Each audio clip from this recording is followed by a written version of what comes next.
नमस्कार, मैं मृदुला श्रीवास्तव सी न्यूज भारत में आपका स्वागत करती हूं। वक्त हो गया है न्यूज बुलेटिन का। बुलेटिन में खबरों की शुरुआत करेंगे और जानेंगे कहां देखने को मिला तेज रफ्तार का कहर, जिसमें एक ट्रक से टकराई कार। हादसे में कार सवार समेत 5 लोग घायल हो गए। आगे जानेंगे कहां एक व्यक्ति ने अपने सौतेले भाई पर कुल्हाड़ी से वार कर उसकी हत्या कर दी। ऐसी ही तमाम खबरों पर आइए विस्तार से करते हैं चर्चा। उद्योग नगरी गजरौला में तेज रफ्तार का कहर देखने को मिला, जहां धनौरा की तरफ से आ रही तेज रफ्तार कार ट्रक से टकरा गई। कार में सवार व्यक्ति बुरी तरीके से घायल हो गए। हादसा गजरौला की कुंभरारा चौकी के धनौरा गजरौला मार्ग का है, जहां धनौरा की तरफ से आ रही तेज रफ्तार कार ट्रक से टकरा गई और कार में सवार 5 व्यक्ति बुरी तरीके से घायल हो गए। मौके पर पहुंची गजरौला पुलिस ने घायलों को गजरौला के सामुदायिक स्वास्थ्य केंद्र में भर्ती कराया, जहां प्राथमिक उपचार के बाद सामुदायिक अधीक्षक योगेंद्र सिंह ने उनको मेरठ रेफर कर दिया। घायलों में 2 महिलाएं, 1 बच्चा और 2 पुरुष है। जो घायल आए हैं, क्या मामला है?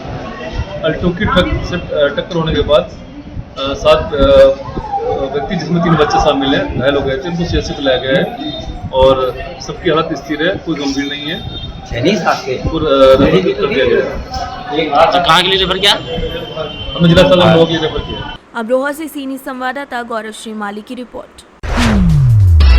प्रदेश के स्वास्थ्य और जिले के प्रभारी मंत्री टीएस सिंहदेव ने बेमेतरा कलेक्ट्रेट सभागार में जिला अधिकारियों की बैठक लेकर विभागीय कामकाज की समीक्षा की। बैठक के दौरान स्वास्थ्य मंत्री ने जिले में समर्थन मूल्य पर उपार्जन की तैयारियों की जानकारी ली। साथ ही रबी सीजन के दौरान खाद और बीज की उपलब्धता की जानकारी और संबंधों को समय सीमा में प्रकरणों का निपटारा करने के आवश्यक दिशा निर्देश दिए। स्वास्थ्य मंत्री ने स्वास्थ्य विभाग की समीक्षा के दौरान कहा कि आम नागरिकों को बेहतर चिकित्सा सुविधा मिले, अस्पतालों में दवाइयां पर्याप्त रहें, डॉक्टर और चिकित्सा स्टाफ निर्धारित समय पर उपस्थित रहने और स्वास्थ्य विभाग के अधिकारी कर्मचारियों को आवश्यक दिशा निर्देश देने के लिए भी अग्रसर किया। बैठक में प्रदेश के कृषि मंत्री रविंद्र चौबे, विधायक आशीष छाबड़ा भी मौजूद थे। कई कारण हैं उसके, शराबबंदी को पूर्णतः बंद करने का। अब देखिए, मैं गुजरात गया था अभी, गांधी जी के नाम से वहाँ शराबबंदी है। लोग कह रहे हैं कि कौन सी शराब आपको चाहिए, हम लाके आपको दे देते हैं। 50 से ज़्यादा लोग, मैं गया था उसके 2 दिन पहले या 1 हफ्ते के अंदर, नकली शराब या 2 नंबर की शराब बना के लोग बेच रहे थे, उसमें मरे। आए दिन हम लोग को बिहार से खबर आती है कि वहाँ पूर्ण शराबबंदी है, लेकिन शराब बिक्री होती चली जा रही है और लोगों की मृत्यु होती चली जा रही है। कहीं कोई पैमाना नियंत्रण इत्यादि का नहीं है। शराब पीना बंद लोग करें तो वो बेहतर विकल्प है। पीने की इच्छा और मंशा जब तक बनी रहती है बहुत कठिन है। दूसरा, छत्तीसगढ़ में 146 अगर ब्लॉक्स हैं तो 85 तो ट्राइबल ब्लॉक हैं। ट्राइबल ब्लॉक में ऐसी ही छूट है, उनके परंपराओं, रीति रिवाज इत्यादि के अनुपालन में 5 लीटर तक की शराब रख के बना के रखना इत्यादि उनके यहाँ तो पहले से ही छूट है। तो शराबबंदी अंततः स्वैच्छिक जब तक नहीं होगी तब तक बहुत कठिन है और सरकार के सामने ये चुनौती थी। सरकार ने सर्वदलीय बैठक भी बुलाई और सदस्य के नाम भी मांगे, लेकिन विपक्ष ने नाम नहीं दिया। स्वयं भारतीय जनता पार्टी के शासनकाल में सरकार के माध्यम से शराब बेचने का निर्णय लिया गया। शराबबंदी तो दूर, शराब कौन बेचेगा, सरकार बेचेगी। और उनने जो कमेटी बनाई थी शराबबंदी को लेके, उनने सिफारिश जो की, सिफारिश ये की कि और बियर बार बढ़ाए जाए। तो ये व्यवहारिक कुछ इसमें दिक्कतें हैं जो मुझे लगता है कि आज के दिन में ये कठिन होगा कि एकदम से पूर्ण शराबबंदी छत्तीसगढ़ में 1 साल के अंदर लागू हो। बेमेतरा से सीनियर संवाददाता संजू जैन की रिपोर्ट। फर्रुखाबाद से एक बड़ी खबर सामने आई, जहां इटावा बरेली हाईवे पर ट्रक ने कार में जोरदार टक्कर मार दी। कार में बैठे 4 युवक थे, जिसमें से 2 की मौत हो गई और 2 घायल हैं। सूचना पर पहुंची पुलिस ने चारों घायलों को एम्बुलेंस और खुद की गाड़ी से जिला अस्पताल में भर्ती कराया। जिला अस्पताल लोहिया में ईएमओ डॉक्टर ने दलवीर निवासी मसैनी और दीपक पाल धर्मनगरिया को मृत घोषित कर दिया। मृतक दलवीर पाल रेलवे में गेटमैन के पद पर कार्यरत थे। उत्तराखंड का ट्रक खाद लेकर जा रहा था। घटना में ट्रक का अगला हिस्सा भी क्षतिग्रस्त हुआ है। कोतवाली फतेहगढ़ क्षेत्र के इटावा बरेली हाईवे स्थित बजरंग रेस्टोरेंट के पास का ये मामला बताया जा रहा है। फर्रुखाबाद से सीनियर संवाददाता सूरज शुक्ला उर्फ शिवा की रिपोर्ट। कौशाम्बी में मोहम्मदपुर पैसा कोतवाली क्षेत्र के मोहम्मदपुर अनीठा गांव में बृहस्पतिवार की सुबह 9 बजे मोहम्मद फयाज पुत्र मोहम्मद आरिफ अपने घर से दरवाजे के सामने कुर्सी पर बैठा था। तभी घर के अंदर से मृतक का सौतेला भाई मोहम्मद आमिर पुत्र मोहम्मद आरिफ 26 साल कुल्हाड़ी लेकर बाहर निकला और अपने सौतेले भाई के पास बैठकर पहले से रखे हुए पत्थर में अपनी कुल्हाड़ी से धार तेज करने लगा। तो मोहम्मद फयाज ने पूछा कि कुल्हाड़ी से क्या काटना है। प्रत्यक्षदर्शियों के मुताबिक आमिर ने बताया कि लकड़ी काटना है और उसके कुछ समय बाद ही आमिर ने अपने सौतेले भाई फयाज के पीछे जाकर कुल्हाड़ी से गर्दन पर ताबड़तोड़ 3 वार करके उसे मौत के घाट उतार दिया। उसके बाद अपने पड़ोसी की मोटरसाइकिल लेकर घटनास्थल से फरार हो गया। मृतक अपने सगे भाइयों में से चौथे नंबर का था, जिसकी ससुराल कैथी पार थाना पर थी, जो कि अपने पीछे अपनी पत्नी मृतक के अपने सगे भाइयों में चौथे नंबर की वजह होने से उसके पीछे कई लोग छूट गए हैं। गौरतलब है कि मृतक फयाज के पिता ने 3 शादियां की थी। पहली पत्नी से एक लड़का हुआ था जो अपने लड़के के साथ कालरी महाराष्ट्र में रहती थी। दूसरी पत्नी से 6 लड़के हुए और तीसरी पत्नी के 2 लड़के पैदा हुए, जिसमें से अभियुक्त दूसरे नंबर का था। मृतक के बड़े भाई मोहम्मद वारिस का कहना है कि अभियुक्त मानसिक रोगी था, जिसका इलाज 3-4 माह से संजय अस्थाना प्रयागराज से चल रहा था। दवा का फायदा न होने पर बुधवार को SPS Chauhan George town Prayagraj से इलाज करवाया था।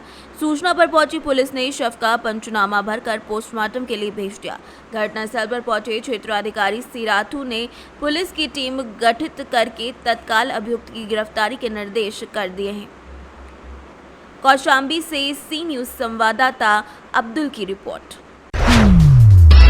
रायबरेली जनपद के तहसील ऊंचाहार के अंतर्गत लखनऊ से होकर इलाहाबाद जाने वाली रेल पटरी का शुद्धिकरण गट्टी कुटाई मशीनों द्वारा कराया जा रहा है। सरकार की मंशा, आपको बता दें कि इस बार विकास प्रगति पर देखा जाए तो प्रधानमंत्री नरेंद्र मोदी भारत का विकास इस कदर से करना चाहते हैं कि आने वाले समय में किसी को परेशानी का सामना न करना पड़े। अधिकारियों का कहना है कि लंबे सफर तय करने के दौरान ट्रेन की स्पीड 120 किलोमीटर की रफ्तार से चलाई जाएगी, जिससे यात्रियों को समय की बचत और कम का दायरा काफ़ी ज़्यादा बढ़ेगा, जिससे युवा, बुजुर्ग और कई अन्य समय को देखते हुए इन सब की व्यवस्था समुचित रूप से सरकार करवा रही है।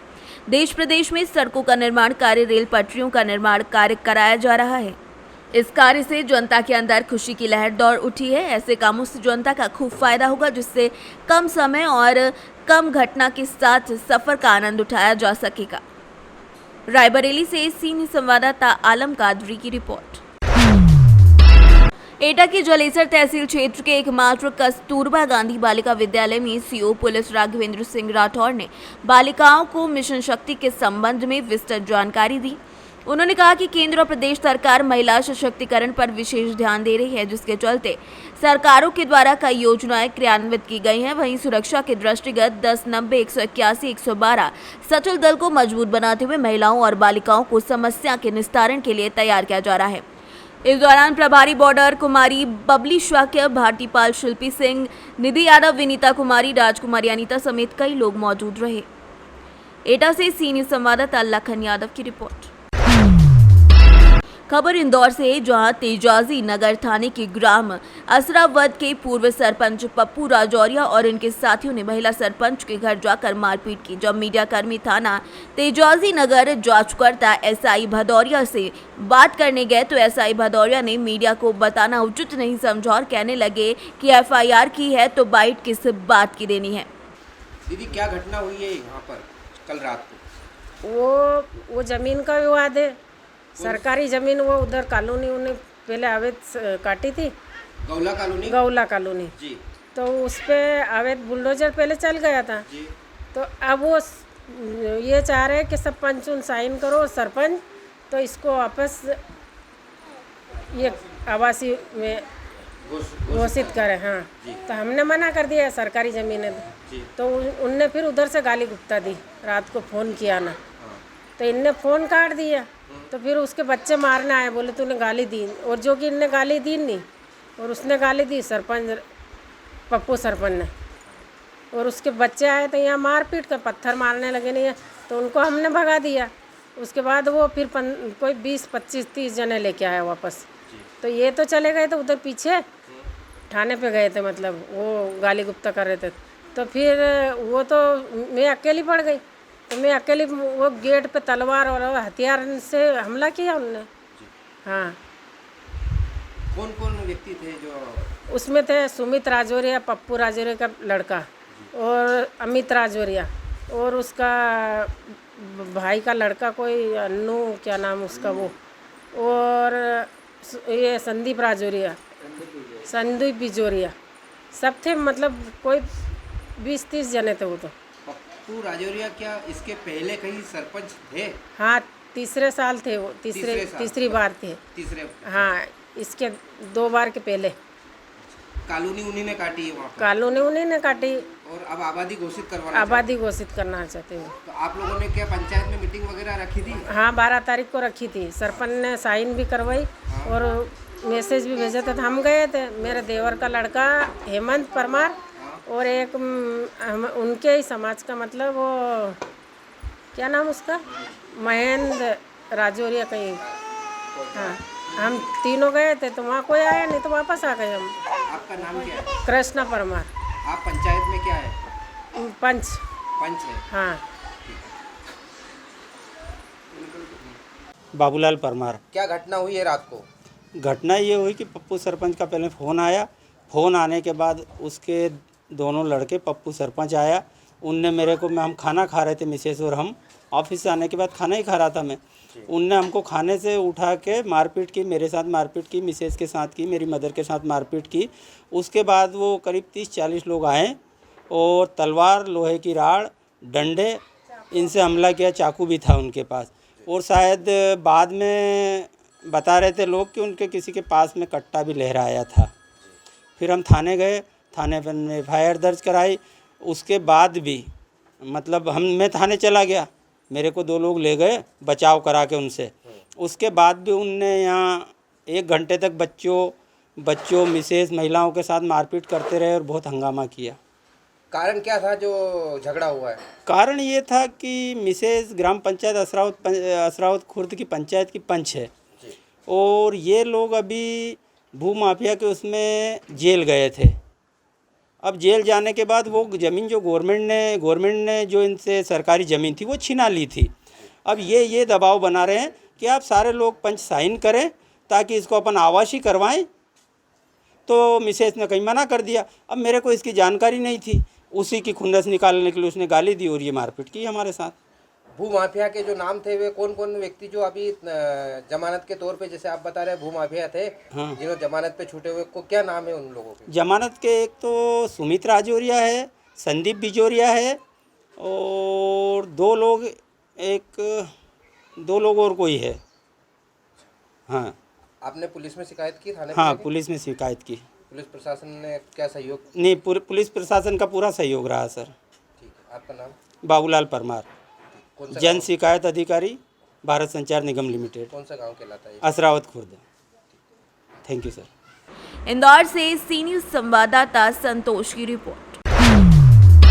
खबर झांसी से है, जहां पे झांसी के थाना समथर का मामला है। गुरुवार की शाम करीब 5 बजे 8 साल के जावेद नाम के बच्चा रोता हुआ अग्गा बाजार पर स्थित सब्जी मंडी के पास मिला, जिसके बाद थाना अध्यक्ष समथर सत्यप्रकाश शर्मा बच्चे को थाना परिसर में ले आए और खोए हुए बच्चे से पूछताछ कर परिजनों की खोजबीन कर दी, जिसमें सिपाही प्रद्युमन शुक्ला खोए हुए बच्चे के परिजनों का पता कर उनको समथर थाने बुलाया, जहां पता चला कि बच्चा अपने नाना वाजिक के साथ मोच में रहता था, जिससे गुरुवार के दिन उम्र के मामा से झगड़ा होने से बच्चा एक पॉलीथीन में कपड़े लेकर घर से समथर झांसी प्राइवेट बस से आ गया। अब उसे पंडोखर निवासी अपने पिता आजाब के यहाँ जाने का साधन नहीं मिला तो रोने लगा, जिसके बाद पुलिस के द्वारा परिजनों को बच्चा सौंप दिया गया। झांसी से सीनियर संवाददाता शुभम त्रिपाठी की रिपोर्ट। खबर कानपुर से सामने आई, जहां एक तरफ त्योहारों का जोर शोर से तैयारियां चल रही हैं, वहीं दूसरी तरफ नगर निगम A to Z कर रहे हैं बीमारियों का आगाज। क्योंकि आपको बता दें कि ये वीडियो कानपुर के दारा नगर इंडस्ट्रियल एरिया पनकी साइट 5 का है। आई भवन के ठीक पीछे ये कई बीमारियों को न्योता दे रहा है। यहाँ अधिक मात्रा में पॉलीथीन इकट्ठा हो रही है और पॉलीथीन को गौ माता सेवन कर रही है, जिसके बाद उनकी मृत्यु तक हो जाती है। वहाँ के रहने वाले लोगों की जानकारी के अनुसार पता चला कि 15 दिन से ये कूड़ा यहाँ से हटाया ही नहीं गया है, जिसमें ज़्यादातर पॉलीथीन इकट्ठा है। इन समस्याओं से कानपुर जूझ रहा है, लेकिन वहाँ कोई इस बारे में ध्यान देने के लिए अपना ध्यान केंद्रित नहीं कर रहा है। कानपुर से सीनियर संवाददाता अभिषेक जैकब की रिपोर्ट। संभल में राष्ट्रीय बजरंग दल और हिंदू संगठनों ने AIMIM के उत्तर प्रदेश अध्यक्ष शौकत अली के बयान पर आक्रोश व्यक्त करते हुए मुख्यमंत्री योगी आदित्यनाथ से उनकी गिरफ्तारी की मांग की है। 10 दिन के भीतर गिरफ्तारी न होने पर राष्ट्रीय बजरंग दल और हिंदू संगठनों ने सड़कों पर उतरकर प्रदर्शन करने की चेतावनी दी है। SDM संभल विनय मिश्र को मुख्यमंत्री योगी आदित्यनाथ के नाम सौंपे ज्ञापन में राष्ट्रीय बजरंग दल ने AIMIM के उत्तर प्रदेश अध्यक्ष शौकत अली के संभल स्थित चौधरी सराय में दिए गए बयान की कड़े शब्दों में निंदा करते हुए उनकी तत्काल गिरफ्तारी की मांग की है। शौकत अली पर हिंदू बहन बेटी, साधी संतों और प्रदेश और केंद्र सरकार के लिए अपशब्द बोलने और प्रदेश का माहौल खराब करने जैसे इल्जाम लगे हैं। क्या नाम शौकत अली का जो विवादित भाषण है, उन्होंने हिंदुओं को जो बहन बेटियों को या औरों को गलत शब्द कहे हैं, उसी के विरोध में ज्ञापन। कहाँ हुआ गिरफ्तारी क्यों नहीं हुई? उनकी गिरफ्तारी होनी चाहिए। संभल में संभल से गिरफ्तारी हो, यहीं संभल में उन्होंने बयान जो दिया है, संभल का बयान है, इसलिए उनकी गिरफ्तारी होनी चाहिए। संभल से सीनियर संवाददाता जगतपाल सिंह की रिपोर्ट। फिलहाल के लिए इस न्यूज बुलेटिन में बस इतना ही। देश और दुनिया की तमाम खबरों को जानने के लिए देखते रहिए सी न्यूज भारत। हर खबर आपके साथ, आपके हाथ।